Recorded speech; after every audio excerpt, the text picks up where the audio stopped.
ନମସ୍କାର। ଆଜିର ଏହି ସ୍ୱତନ୍ତ୍ର ଐତିହାସିକ ବିଶ୍ଳେଷଣକୁ ସ୍ୱାଗତ। ମଧ୍ୟଯୁଗୀୟ ଓଡ଼ିଶାର ଇତିହାସରେ ଏମିତି ଏକ ସମୟ ଆସିଥିଲା ଯେତେବେଳେ ଏହା କେବଳ ଗୋଟିଏ ସାଧାରଣ ରାଜ୍ୟ ହୋଇ ରହିନଥିଲା, ବରଂ ଏକ ବିଶାଳ ଏବଂ ପରାକ୍ରମୀ ସାମ୍ରାଜ୍ୟରେ ପରିଣତ ହୋଇଥିଲା। ଆଜି ଆମେ ସେହି ପ୍ରସିଦ୍ଧ ଗଜପତି ରାଜବଂଶ ବିଷୟରେ ଗଭୀର ଆଲୋଚନା କରିବା। ଏହାର ପ୍ରଭାବ ଆଜି ବି ଆମ ଓଡ଼ିଆ ଭାଷା ଓ ସଂସ୍କୃତିରେ ଜୀବନ୍ତ ରହିଛି। ଗୋଟିଏ ସାମ୍ରାଜ୍ୟ କେମିତି ପ୍ରତିଷ୍ଠା ହେଲା, କେମିତି ଶୀର୍ଷରେ ପହଞ୍ଚିଲା ଆଉ ଶେଷରେ ତାର କେମିତି ପତନ ହେଲା, ସେହି କାହାଣୀ ପ୍ରକୃତରେ ବହୁତ ଚିତ୍ତାକର୍ଷକ। ତେବେ ଆସନ୍ତୁ ଆରମ୍ଭ କରିବା। ଆଜିର ଆମର ଏହି ଐତିହାସିକ ଯାତ୍ରାରେ ମୁଖ୍ୟତଃ 5ଟି ବିଷୟ ଉପରେ ନଜର ପକାଇବା। ପ୍ରଥମେ ରାଜବଂଶର ଜନ୍ମ, ଦ୍ୱିତୀୟରେ ସେହି 3 ମହାନ ସମ୍ରାଟଙ୍କ କାହାଣୀ, ତୃତୀୟରେ ସାମ୍ରାଜ୍ୟର ବିଶାଳ ସୀମା, ଚତୁର୍ଥରେ ସେହି ସମୟର ଧର୍ମ, ସାହିତ୍ୟ ଏବଂ ପ୍ରଶାସନିକ ବ୍ୟବସ୍ଥା, ଆଉ ଶେଷରେ ଏତେ ବଡ଼ ସାମ୍ରାଜ୍ୟର ଚୂଡ଼ାନ୍ତ ପତନ କେମିତି ହେଲା ତାହା ଦେଖିବା। ତେବେ ପ୍ରଥମେ ଆସନ୍ତୁ ଦେଖିବା ବିଭାଗ 1, ଏହି ବିଶାଳ ରାଜବଂଶର ଜନ୍ମ କେମିତି ହେଲା। କଥା ହେଉଛି 1435 ଖ୍ରୀଷ୍ଟାବ୍ଦର। ସେତେବେଳେ ଚାରିଆଡ଼େ ଏକ ରାଜନୈତିକ ଅସ୍ଥିରତା ଲାଗି ରହିଥାଏ। ଦୀର୍ଘଦିନର ପୂର୍ବ ଗଙ୍ଗବଂଶର ପତନ ଘଟୁଥାଏ ଏବଂ ଓଡ଼ିଶାକୁ ଏକ ନୂଆ ଓ ଶକ୍ତିଶାଳୀ ନେତୃତ୍ୱର ନିହାତି ଆବଶ୍ୟକତା ଥାଏ।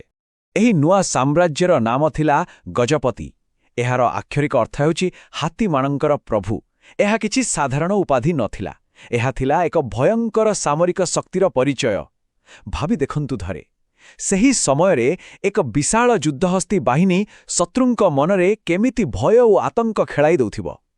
ଏହି ବଂଶର ପ୍ରତିଷ୍ଠାତା କପିଳେନ୍ଦ୍ର ଦେବ ଏହି ଆକ୍ରମଣାତ୍ମକ ବିଚାରଧାରାକୁ ଆପଣାଇ ନେଇଥିଲେ ଆଉ ଗଜପତି ଉପାଧିକୁ ଓଡ଼ିଆ ସାର୍ବଭୌମତ୍ୱର ସର୍ବୋଚ୍ଚ ପ୍ରତୀକ ଭାବେ ଆନୁଷ୍ଠାନିକ ରୂପ ଦେଇଥିଲେ।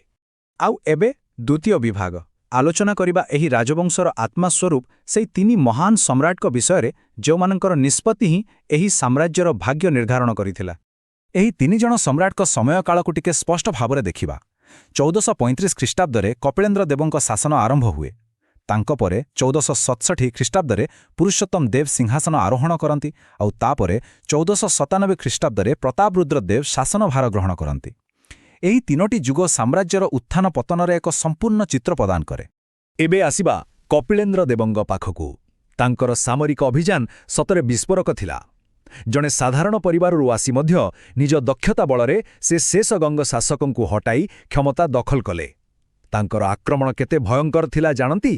ସେ ସିଧା ବଙ୍ଗଳା ସୁଲତାନଙ୍କୁ ହରାଇ ଗୌଡ଼େଶ୍ୱର ଉପାଧି ଆଣିଲେ। 1458 ମସିହାରେ ଦେବରକୋଣ୍ଡାଠାରେ ବାହାମନି ସୁଲତାନଙ୍କୁ ଧୂଳି ଚଟାଇଲେ ଏବଂ ଦକ୍ଷିଣରେ ଏକଦମ କାବେରୀ ନଦୀ ପର୍ଯ୍ୟନ୍ତ ନିଜ ସାମ୍ରାଜ୍ୟକୁ ବିସ୍ତାର କଲେ। ଏମିତି ବିରାଟ ସଫଳତା ପାଇଁ ଐତିହାସିକମାନେ ତାଙ୍କୁ ମୌର୍ଯ୍ୟ ସାମ୍ରାଜ୍ୟର ଚନ୍ଦ୍ରଗୁପ୍ତ ମୌର୍ଯ୍ୟଙ୍କ ଭଳି ଜଣେ ମହାନ ସାମ୍ରାଜ୍ୟ ନିର୍ମାତାଙ୍କ ସହ ତୁଳନା କରିଥାନ୍ତି। କିନ୍ତୁ ଗୋଟିଏ କଥା ଅଛି ନା, ପରିସ୍ଥିତି ସବୁବେଳେ ସମାନ ରହେନି। କପିଳେନ୍ଦ୍ର ଦେବଙ୍କ ପରେ ଦେଖାଦେଲା ଏକ ବଡ଼ ଉତ୍ତରାଧିକାରୀ ସଙ୍କଟ। ପୁରୁଷୋତ୍ତମ ଦେବ ବଡ଼ପୁଆ ନଥିଲେ, ତେଣୁ ତାଙ୍କ ବଡ଼ ଭାଇ ହମ୍ବୀର ଦେବ ବାହାମନି ସୁଲତାନଙ୍କ ସାହାଯ୍ୟ ନେଇ ବିଦ୍ରୋହ କଲେ। 1472 ଖ୍ରୀଷ୍ଟାବ୍ଦରେ ହମ୍ବୀର କିଛି ସମୟ ପାଇଁ ସିଂହାସନ ଦଖଲ ମଧ୍ୟ କରିନେଲେ। ହେଲେ କାହାଣୀ ଏଇଠି ସରିନଥିଲା। ପୁରୋହିତ ଗୋଷ୍ଠୀ ଏବଂ ସେନାର ପୂର୍ଣ୍ଣ ସମର୍ଥନରେ ପୁରୁଷୋତ୍ତମ ଦେବ ପୁଣିଥରେ କ୍ଷମତାକୁ ଫେରିଆସିଲେ। ଆଉ ତାପରେ ତାଙ୍କର ସେହି ପ୍ରସିଦ୍ଧ କାଞ୍ଚି କାବେରୀ ଅଭିଯାନ ମାଧ୍ୟମରେ ଦକ୍ଷିଣର ସେହି ହାତଛଡ଼ା ହୋଇଥିବା ଉଦୟଗିରି ଭଳି ଆଉଟପୋଷ୍ଟଗୁଡ଼ିକୁ ପୁଣିଥରେ ନିଜ ଅକ୍ତିଆରକୁ ଆଣିଥିଲେ। ଏହାପରେ ଆସିଲା ପ୍ରତାପରୁଦ୍ର ଦେବଙ୍କ ସମୟ। ଆଉ ଏଇଠୁ ଆରମ୍ଭ ହେଲା ସାମ୍ରାଜ୍ୟର ସବୁଠାରୁ କଠିନ ପରୀକ୍ଷା। ରାଜ୍ୟ ଉପରେ ଏକାକାଳୀନ ଏକ ଭୟଙ୍କର ତ୍ରିମୁଖୀ ଆକ୍ରମଣ ହେଲା। ଟିକେ ଚିନ୍ତା କରନ୍ତୁ, ଉତ୍ତରରୁ ବଙ୍ଗଳାର ସୁଲତାନ ହୁସେନ ଶାହ, ପଶ୍ଚିମରୁ ଗୋଲକୁଣ୍ଡାର କୁତୁବ ଶାହୀ ବଂଶ ଆଉ ଦକ୍ଷିଣରୁ ସବୁଠାରୁ ଶକ୍ତିଶାଳୀ ବିଜୟନଗର ସାମ୍ରାଜ୍ୟର ସମ୍ରାଟ କୃଷ୍ଣଦେବ ରାୟ କ୍ରମାଗତ ଭାବେ ମାଡ଼ି ଆସିଲେ। ଚାରିଆଡ଼ୁ ଏମିତି ଘନ ଘନ ଆକ୍ରମଣ ଯୋଗୁଁ ବିରାଟ ସାମରିକ କ୍ଷତି ହେଲା ଆଉ ଉଦୟଗିରି ଓ କୋଣ୍ଡାଭିଡୁ ଭଳି ବଡ଼ ବଡ଼ ଦୁର୍ଗ ଗଜପତିମାନଙ୍କ ହାତରୁ ଖସିଗଲା। ଏବେ ଆସନ୍ତୁ ଦେଖିବା ତୃତୀୟ ବିଭାଗ, ସାମ୍ରାଜ୍ୟର ବିଶାଳ ସୀମା। ପ୍ରକୃତରେ ସେତେବେଳେ ଏହି ଶାସକମାନେ କେତେ ବଡ଼ ଭୌଗୋଳିକ ଅଞ୍ଚଳ ଉପରେ ନିଜର ଆଧିପତ୍ୟ ବିସ୍ତାର କରିଥିଲେ ତାହା ଦେଖିବା। ଯଦି ଆମେ ଏହି ତାଲିକାକୁ ଦେଖିବା, ତେବେ ଜଣାପଡ଼ିବ ଯେ ନିଜ ଶୀର୍ଷ ସମୟରେ ଓଡ଼ିଶାର ସୀମା କେତେ ବିଶାଳ ଥିଲା। ଏହା ସତରେ ଅବିଶ୍ୱାସନୀୟ ମନେହୁଏ। ଉତ୍ତରରେ ବଙ୍ଗଳାର ଗଙ୍ଗା ନଦୀଠାରୁ ଆରମ୍ଭ କରି ଏକଦମ ଦକ୍ଷିଣରେ କର୍ଣ୍ଣାଟକ ଅଞ୍ଚଳର କାବେରୀ ନଦୀ ପର୍ଯ୍ୟନ୍ତ ଏହି ବିଶାଳ ସାମ୍ରାଜ୍ୟ ବ୍ୟାପିଥିଲା। ବଙ୍ଗଳା ସୁଲତାନଙ୍କଠାରୁ ଆରମ୍ଭ କରି ଦକ୍ଷିଣରେ ବିଜୟନଗର ଓ ବାହାମନି ଭଳି ବିରାଟ ଶକ୍ତିଙ୍କୁ ପରାସ୍ତ କରି ଓଡ଼ିଆମାନେ ନିଜର ବିଶାଳ ଦବଦବା ଜାହିର କରିଥିଲେ। ତେବେ ପ୍ରତାପରୁଦ୍ର ଦେବଙ୍କ ସମୟରେ ପରିସ୍ଥିତି ଟିକେ ବଦଳିବାକୁ ଲାଗିଲା। ପ୍ରବଳ କ୍ଷତି ସହିବା ପରେ ବାଧ୍ୟ ହୋଇ ସେ ବିଜୟନଗରର ରାଜା କୃଷ୍ଣଦେବ ରାୟଙ୍କ ସହ ଏକ ଶାନ୍ତି ଚୁକ୍ତି କଲେ। ଏହି ଚୁକ୍ତି ଅନୁସାରେ ସେହି ବିଶାଳ ସୀମା ସଙ୍କୁଚିତ ହେଲା ଏବଂ କୃଷ୍ଣା ନଦୀକୁ ଦକ୍ଷିଣ ସୀମା ଭାବରେ ମାନି ନିଆଗଲା ଏବଂ ଏହି ବୁଝାମଣାକୁ ଆହୁରି ମଜବୁତ କରିବା ପାଇଁ ପ୍ରତାପରୁଦ୍ର ଦେବ ନିଜ ଝିଅଙ୍କୁ କୃଷ୍ଣଦେବ ରାୟଙ୍କ ସହ ବିବାହ ମଧ୍ୟ କରାଇଥିଲେ। ଏବେ ଆଲୋଚନା କରିବା ଚତୁର୍ଥ ବିଭାଗ ଧର୍ମ, ସାହିତ୍ୟ ଏବଂ ପ୍ରଶାସନ। ଖାଲି ଯୁଦ୍ଧ କି ସୀମା ବିସ୍ତାର ନୁହେଁ, ଏହି ଯୁଗରେ କଳା ଓ ଧର୍ମ କ୍ଷେତ୍ରରେ ମଧ୍ୟ ଏକ ନୂଆ ଯୁଗ ଆରମ୍ଭ ହେଉଥିଲା। ଗୋଟିଏ ପଟେ କଟକର ବାରବାଟୀ ଦୁର୍ଗ ଭଳି ବିଶାଳ ସାମରିକ ଭିତ୍ତିଭୂମି ସୁଦୃଢ଼ ହେଉଥିଲା, ଆଉ ଅନ୍ୟପଟେ ଏକ ନରମ ସାଂସ୍କୃତିକ ଆବହାୱା ମଧ୍ୟ ସୃଷ୍ଟି ହେଉଥିଲା। ପ୍ରଶାସନ କ୍ଷେତ୍ରରେ ଏକ ଅଦ୍ଭୁତ ଏବଂ ଚମତ୍କାର ରାଜନୈତିକ ନୀତି ଦେଖିବାକୁ ମିଳିଲା। ଗଜପତିମାନେ ପୁରୀର ପ୍ରଭୁ ଶ୍ରୀ ଜଗନ୍ନାଥଙ୍କୁ ଓଡ଼ିଶାର ପ୍ରକୃତ ସର୍ବୋଚ୍ଚ ସମ୍ରାଟ ବା ରାଷ୍ଟ୍ରଦେବତା ଭାବରେ ଘୋଷଣା କରିଦେଲେ। ଆଉ ରାଜା ନିଜେ କିଏ ଥିଲେ? ସେ କେବଳ ଭଗବାନଙ୍କର ପ୍ରଥମ ସେବକ ବା ଆଦ୍ୟ ସେବକ ଥିଲେ। ଏହା ଏମିତି ଏକ ବୁଦ୍ଧିମାନର ପଦକ୍ଷେପ ଥିଲା ଯେ ଏହାପରେ ରାଜାଙ୍କ ବିରୋଧରେ କୌଣସି ବିଦ୍ରୋହ କରିବା ଅର୍ଥ ସିଧାସଳଖ ଭଗବାନ ଜଗନ୍ନାଥଙ୍କ ବିରୋଧରେ ପାପ କରିବା ସହ ସମାନ ହୋଇଗଲା। ଭାବିଲେ ଆଶ୍ଚର୍ଯ୍ୟ ଲାଗେନି? ସାମ୍ରାଜ୍ୟକୁ ଭିତରୁ ସୁରକ୍ଷିତ ରଖିବା ପାଇଁ ଏହା ଏକ ବିରାଟ ବଡ଼ କୌଶଳ ଥିଲା। ସାହିତ୍ୟ କ୍ଷେତ୍ରରେ ମଧ୍ୟ ଆସିଲା ଆଉ ଏକ ବିରାଟ ପରିବର୍ତ୍ତନ। ପଞ୍ଚଦଶ ଶତାବ୍ଦୀ ପୂର୍ବରୁ ଉଚ୍ଚ ସାହିତ୍ୟ ଓ ରାଜ୍ୟ କାର୍ଯ୍ୟରେ କେବଳ ସଂସ୍କୃତ ଭାଷାରେ ହିଁ ପ୍ରାଧାନ୍ୟ ଥିଲା।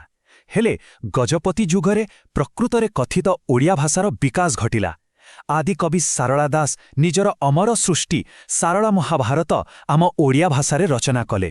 ଏହାପରେ ପଞ୍ଚସଖା ଆସି ବଡ଼ ବଡ଼ ଜଟିଳ ଗ୍ରନ୍ଥଗୁଡ଼ିକୁ ସରଳ ଓଡ଼ିଆରେ ଅନୁବାଦ କଲେ।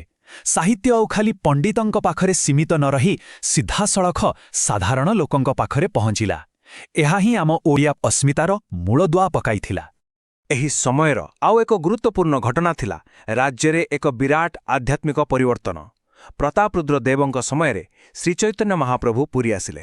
ତାଙ୍କର ତୀବ୍ର ଭକ୍ତି ଆନ୍ଦୋଳନ ଏବଂ ସାମୂହିକ କୀର୍ତ୍ତନ ପୁରା ଓଡ଼ିଶାରେ ଏକ ନୂଆ ତରଙ୍ଗ ଖେଳାଇ ଦେଇଥିଲା।